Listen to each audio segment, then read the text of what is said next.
Hello everyone, আমি মামনি। আমার ভিডিওতে তোমাদের সকলকে স্বাগত। এই বছর গাছ থেকে আম পাড়ার ভিডিও এটাই শেষ, কেননা গাছে যা আম ছিল সব আজকেই পেড়ে নেওয়া হবে। বৈশাখের মাঝামাঝি করে আমাদের শুরু হয়েছে গাছ পাকা আম খাওয়া, জানো তো। তো এখনও চলছে সেটা। তো চলো বন্ধুরা, এবার দেখা যাক শেষ ঝাড়ানে কতগুলো আম পাওয়া যায়। এই দেখো এখানে কতগুলো আম আবার পড়ে ফেটে গেছে।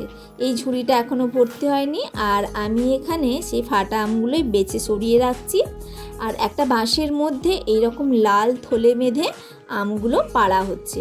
তো বন্ধুরা, তোমরা কিসের সাহায্যে আম পাড়ো কমেন্টে বলে যেও তো। মোট এই আমগুলো পাড়া হয়েছে, আর সেইগুলো কাকিমা দুভাগ করে নিচ্ছে।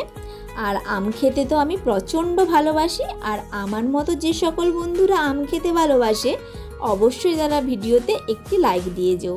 তো চলো টাটা, দেখা হচ্ছে নেক্সট ভিডিওতে।